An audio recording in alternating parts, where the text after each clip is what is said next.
Yes. Now, slowly open your eyes. Whatever Swamiji revealed through the third eye, you can put it in the chat. I request all the participants. Whatever Swamiji revealed through the third eye, you can put it in the chat.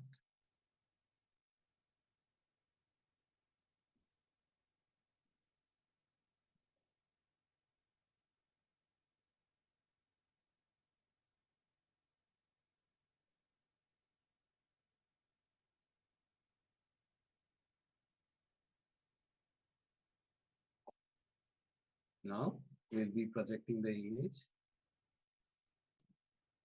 Yes, you can see a cow grazing on the field. If you have seen a mountain or trees or cows, you can put it in the chat. If you see any greenery, any blue color, if you see any similar kind of colors also, please go ahead and yes, the black patch or the white color on the cows. If you have seen any of this, you can put it in the chat.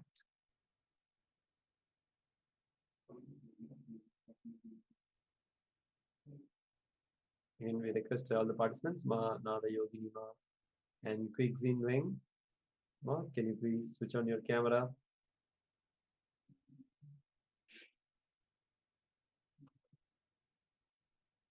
Only if you participate, then we can help you in the power manifestation.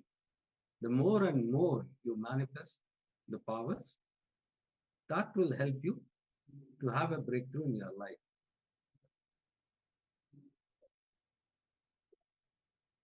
Don't think it's just you're manifesting the powers. You will see that the more and more you participate, you will see you'll be manifesting the reality, what you want in your life. All this gets manifested. It is not just power manifestation. That will help you in your life every day, in your life, with your relationship, with your work, whatever it may be. All this will going to help you. Sincerely participate in the power manifestation. You will see that you will be manifesting the reality you want in your life. The whole science is designed in such a way that you'll be able to manifest the reality you want in your life. The whole Paramashivoham program is designed to manifest your reality.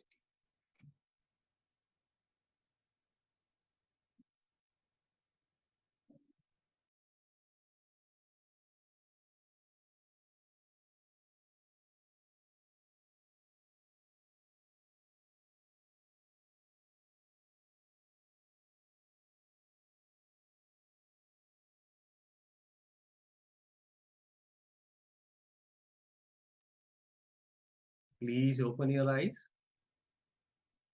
I request all the participants to open your eyes. And whatever Swamiji revealed through the third eye, you can put it in the chat.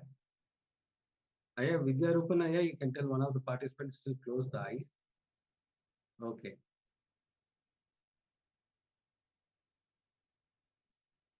Yes, whatever Swamiji revealed through the third eye, please put it in the chat.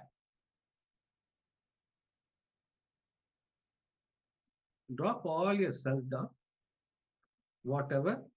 It might be a powerful cognition, it might be a word, it might be some letter, whatever it may be, you can put it in the chat.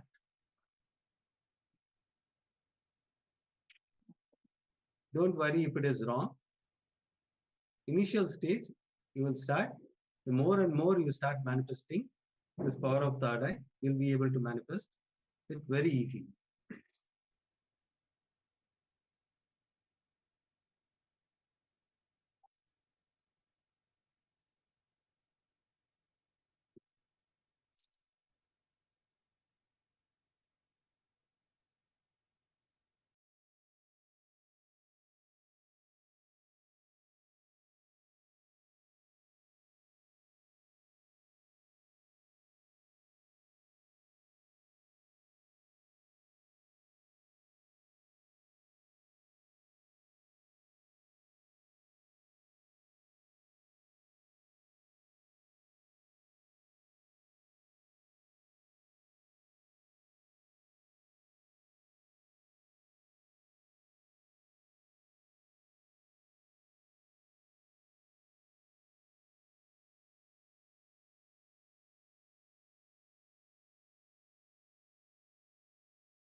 Yes.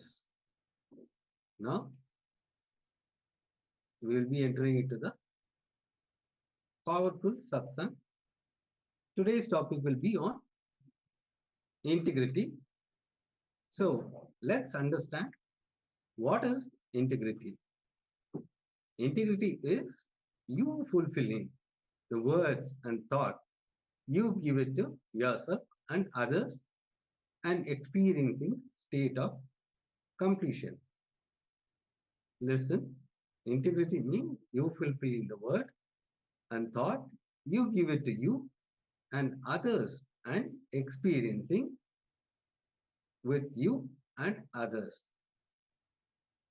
So now let us enter into the powerful session from Swamiji. Please have your notebooks and pen along with you so that we can enter into the session. Quickly you can grab water or hot chocolate so that we can enter into the powerful session from the Swamiji. And please have your book and pen now. So whatever powerful cognition you get through the satsang, you can pen it down, which will help you in your life. Whenever you have a problem, this powerful cognition will help you.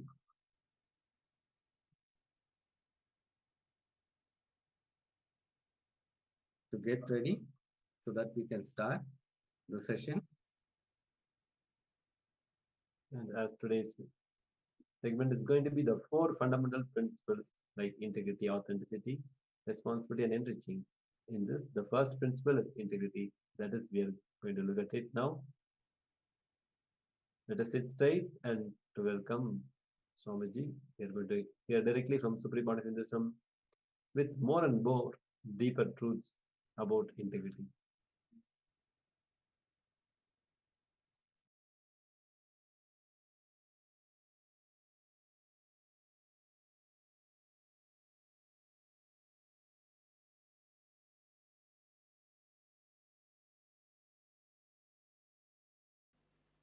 Please come to the space of listening.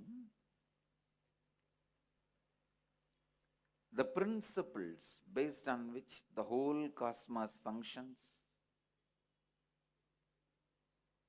more than the principle, they are your birthright. Understand this one example. There is a old house and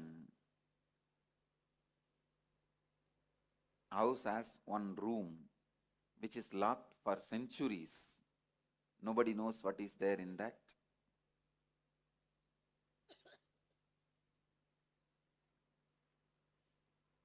The Rajaguru of that family calls you and gives you the key and says, go and open that key, and whatever is inside, enjoy it, it is yours.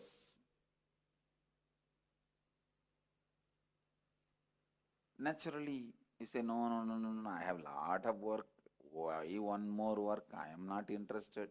Who will go into the house and who will go into the room and who will open?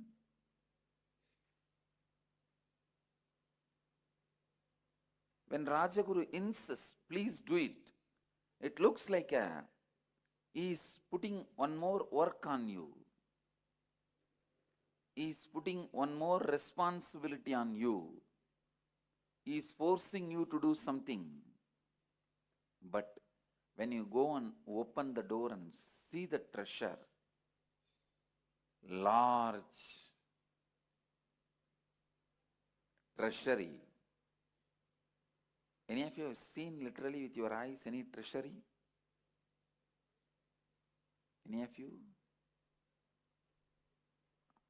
Any of you have seen in your life any treasury?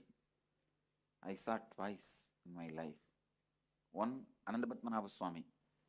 I saw in few years before it became public when that king invited me to his palace. That is now overnight it has become world's richest spiritual institution. In Kerala, nearby a state, there is a temple, Padmanabha Swami temple. It literally feels like somebody slapping you. No, really. The treasury now, which is made public, I saw, they are saying that it was not open, it was not accessible and all that. It's lie. It was under the control of king, and it's a temple of Vishnu. I myself saw. It's literally like you faint. Because each diamond, see, actually when I went, it was all packed in gunny bags. When they showed me, something like a 90 gunny bag. And I asked him, what is there in this gunny bag? Why are you keeping this in the underground room? Oh, Swamiji, that and all diamonds. And if you see, there's a photograph also. Few photographs we have with that king in palace, and when he was taking me around the treasury, of course, we could not complete seeing.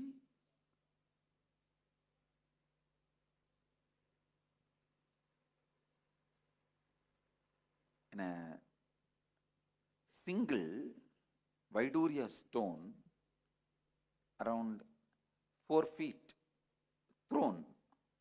The whole throne is single Vaiduria stone. In single Vaiduria stone, they have carved. I don't know how many 1,000 crore it will be. And once I saw the Venkateshwara's treasury, Tirupati Venkateshwara's treasury. Anyhow, I'm just giving you the idea of what is treasury. If you find the treasury in that room and make it as yours, after that, will you feel what that Rajaguru was telling you is a responsibility, is a work? No, it's your birthright. Please understand. Before you open the door and acquire the treasury, acquire the treasure, it's a work. After you acquire the treasure, it's your birthright. Exactly the same way, these principles, these 4 principles, before you live them and start opening up to all the treasures of these 4 principles, extraordinary powers which you will be receiving by these 4 principles. Please listen. Before the extraordinary powers of these 4 principles becomes available to you, living this may look like a responsibility. Please listen. Come to the space of listening. Before you experience the powerful principles expressing miracles through you, it is like a responsibility. But once you open the treasury, the powerful powers which comes to you by internalizing these principles, it's your birthright. How many of you are able to cognize what I am saying? So these 4 principles are not one more responsibility I am adding to you, one more rule I am adding to you, one more law I am adding to you.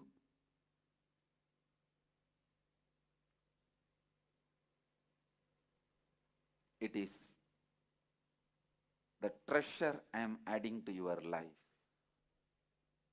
Understand? I think still many of you are not cognizing. If you cognize the treasure is getting added to your life, you will sit straight.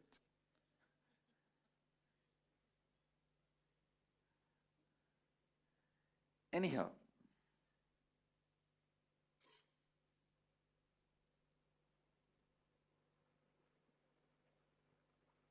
maybe when you start seeing the extraordinary powers these principles can add in few days, you will see that excitement happening in you.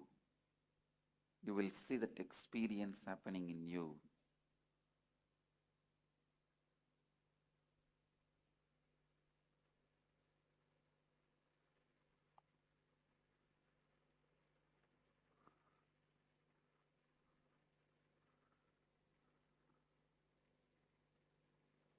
I'll start the session. I'll start introducing the 4 principles.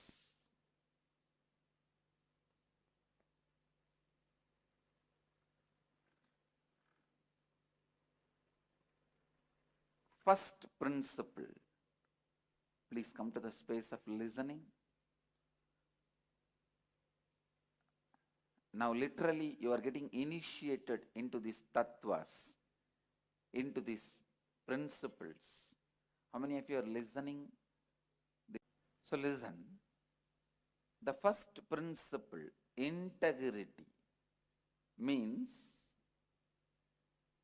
integrity is you fulfilling the word and thought you give it to yourself and to others and experiencing state of completion with you and with life. Listen. Integrity is you fulfilling the word and thought you give it to you and to others and experiencing completion with you and others.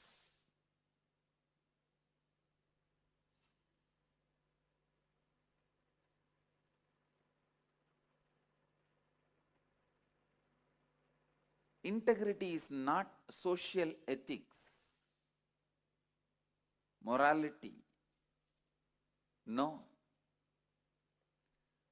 I am not talking about integrity as a social ethics or as a morality.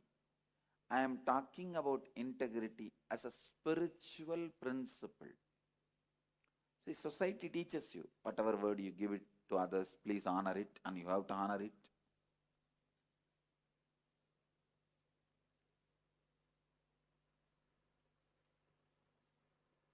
I am not talking as a social morality or ethics. I am talking as a spiritual principle. Please listen.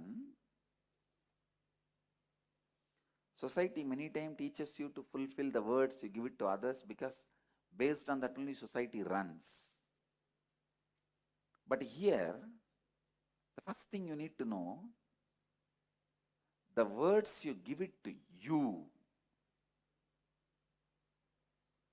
the words you give it to you,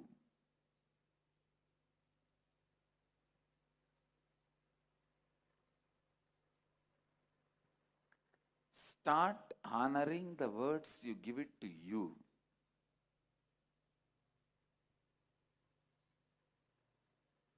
Everyone understands integrity with others. It's like if you give a word to somebody, you will give $1 million within a week. Even by giving your life, you have to give that $1 million. If you realize 6th day, just before the last day, that even if you give your life, nobody is ready to buy for $1 million. You can't fulfill your word. At least call and complete with that person.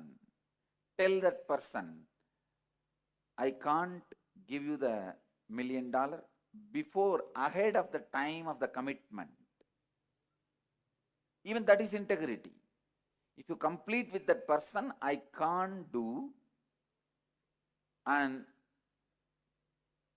stop the mess you are creating in others' life, that is also integrity. This is more external world that everyone understands. But the real integrity starts with the words you give it to you. Please listen. With the words you give it to you.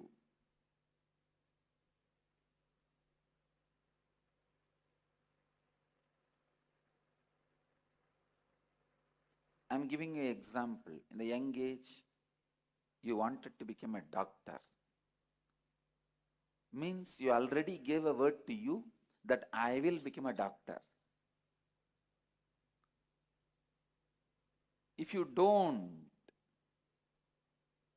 sometimes you don't become doctor and you don't even bother about the word you gave it to you.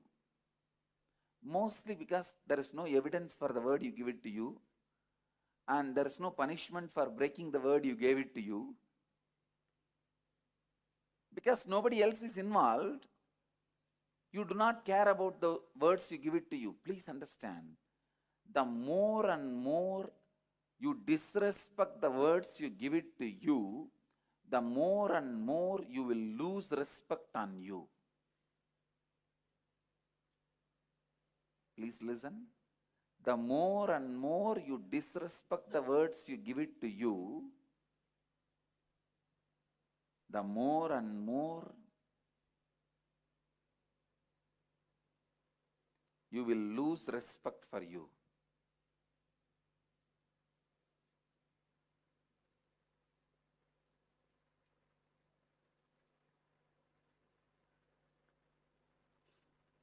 If you have committed with you that I am going to become a doctor,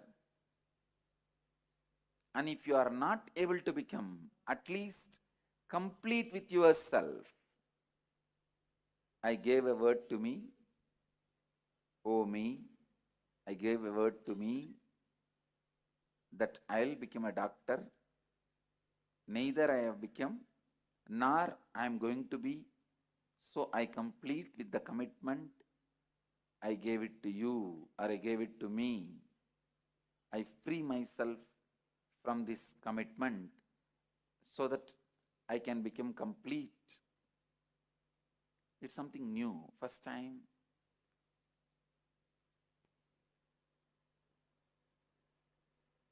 Many of us even will be thinking. And you know the worst thing, not only we don't honor the words we gave it to us, and we neither complete with the words we give it to us, because this becomes a pattern, we don't even remember the words we gave it to ourselves. How many of you understand that? We don't even remember the words we gave it to us.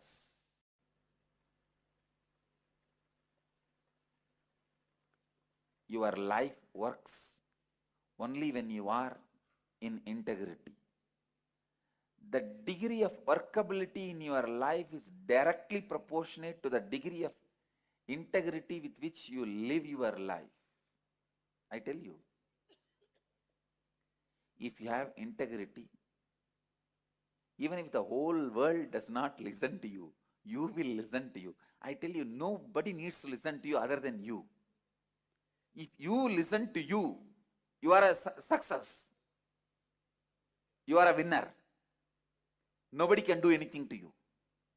I tell you from my experience. Just if you listen to you, nobody can do anything to you. The being who is in completion, nobody can do anything. Because cosmos wants him alive. Life wants him alive.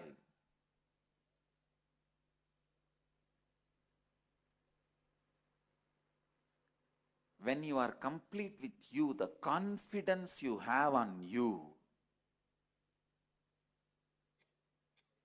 Understand? When you are complete with you, the confidence you have on you, confidence the completion with you brings.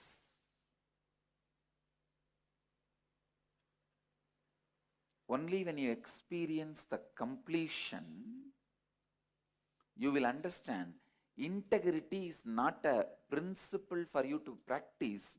It's a treasury you got. It's your birthright.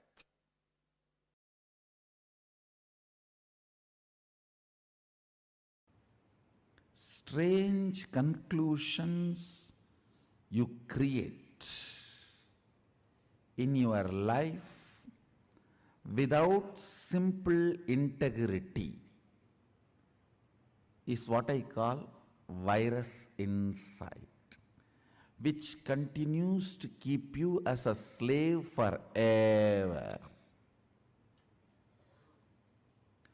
This is the straightforward, most practical solution. You need to understand almost 99% of your conclusions, the cognitions you carry about you, life, strange stupidity.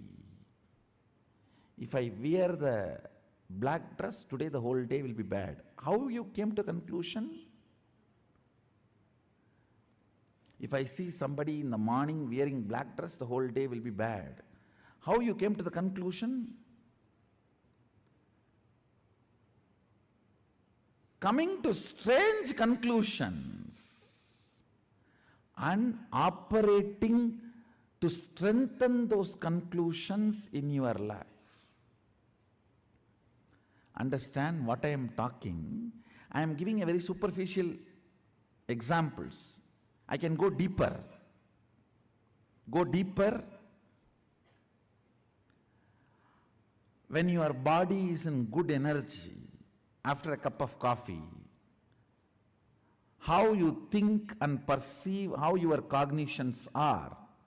When you are tired, bored, body is tired, how your cognitions and perceptions are. See, your cognitions, your irritations, your inspiration or boredom is not logical. It is just a cup of coffee. It is just few chemicals and hormones.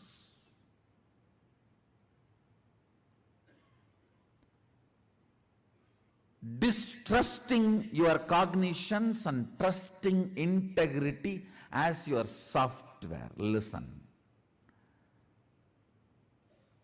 Just disowning all your cognitions, deciding to catch up with the integrity. Integrity means I am defining.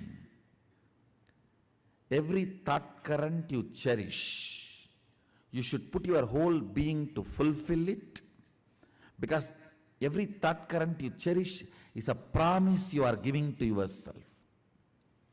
Either you put your whole being to complete it, fulfill it, or you drop it and complete it. That's all is integrity towards yourself. Listen, I'll repeat once more. Every thought current you cherish is a word you give it to you. So you should work putting your whole energy to make it into reality. If you are sure you can't make it into reality, complete and drop it. Don't entertain, enjoy anymore. Do not date if you are not going to commit.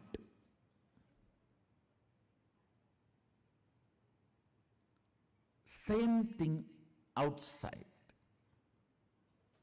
Give a word only when you are going to live it. If not, drop it. Just this one, only one, integrity, replace all your cognitions.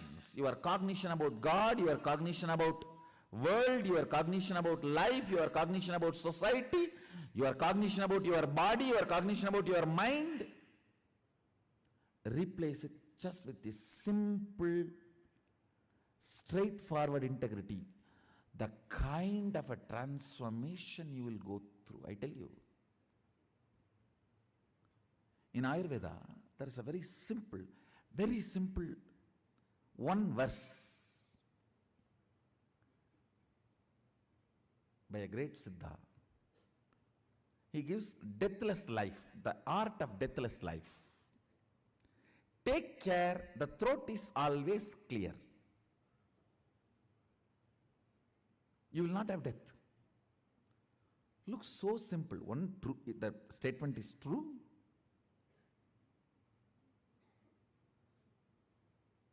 Second,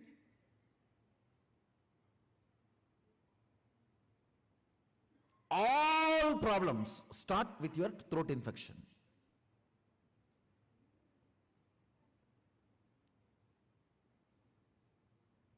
If you can take care, the pashana, the medicine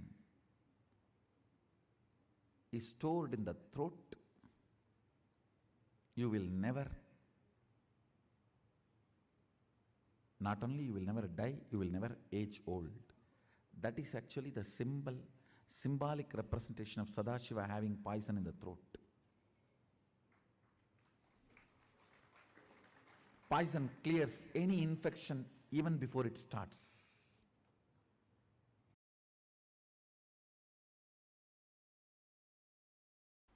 See, in anything you do, you know the first principle. Am I right? First statement. For example, lawyer, he is committed to his client. Doctor, he is committed to life. Engineer, he is committed to the product he is delivering. The first principle of your existence, being integrated to the first principle of your existence without the fine print footnotes.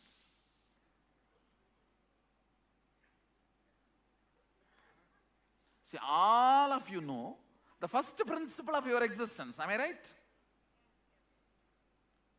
Being committed to that, being integrated to that. All the other utility transactions cannot touch the integrity of your first principle. They may be there, may not be there. But the first principle cannot be compromised. Cannot be compromised. I tell you, first principle brings strength.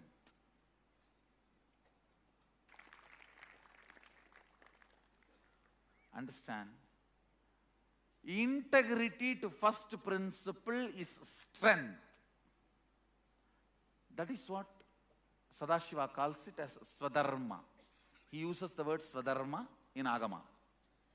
Means your first principle is Swadharma. All of you are very clear about your first principle. Am I right? What is your first principle?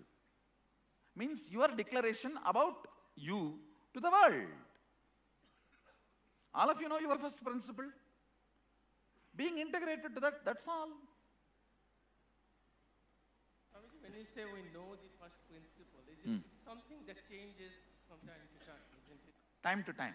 Yeah. I should say, the practical application may change time to time, but not the first principle itself. First principle itself does not change time to time. Surely it doesn't change. Like you said, if someone becomes a doctor, or then he wants to become an engineer, then Oh, no, what I am saying, that time what I said, multidimensional. That I used. Here what I said is, your main commitment. Even if you are doing multidimensional, then your first principle should be, when I am declaring myself as a doctor, I am committed to life. When I am declaring myself as a lawyer, I am committed to client. When I am declaring myself as an engineer, I am committed to the delivery of the product. That's all. So that's the first principle. What I am declaring, that forms my first principle. Your first principle is your Swadharma. And being integrated to your Swadharma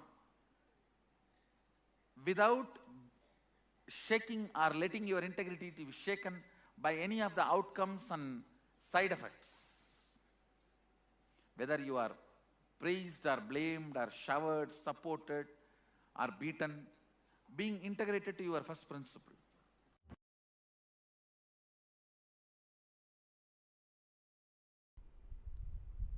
Integrity,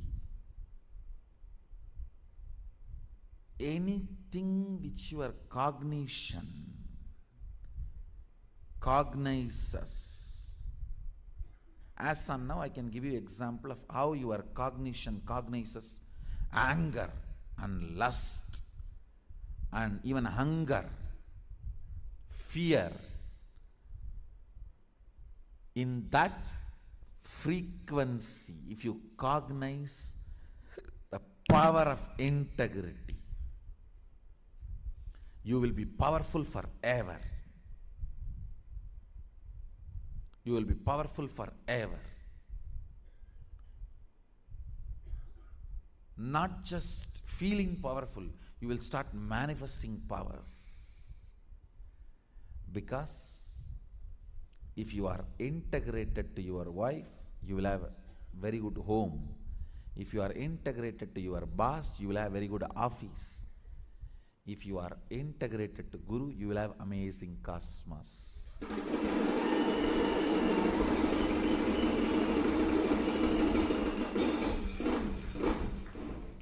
Your integrity is directly integrity to me.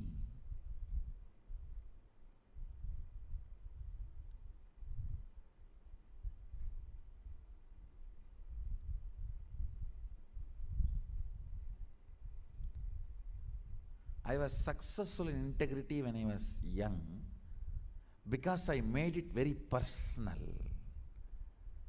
Like I have to get up and run because I'm going to see Arunagiri Yogeshwara.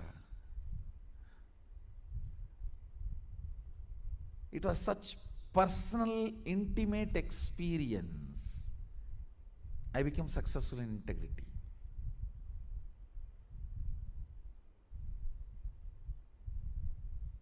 Not any other logical practices. Practice may make you perfect, not integrated. Cognitive shift makes you integrated. Decision makes you integrated. That is why when you miss integrity, I am not asking you to practice integrity. I am making you to decide to be integrated from now. Declarations are decisions of reminding yourself, let me burn me with integrity. Let me awaken me to my integrity. Let the best of me be awakened in me. Let the best of me be awakened in me. Let's make integrity as a cognition today. See, once it becomes cognition, your chemical change, you see, all your sleep, everything is just chemical change, nothing else. If you keep your tube in your mouth and early morning pour the coffee, you will just wake up. Your sleep is nothing but, your struggle with the whole sleep is nothing but half a cup of coffee. No,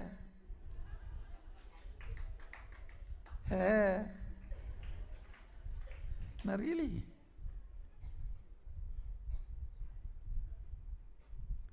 Romanceless relationships are all nothing but masturbation. Understand? That is why in any relationship, romance is more important than the physical component of it.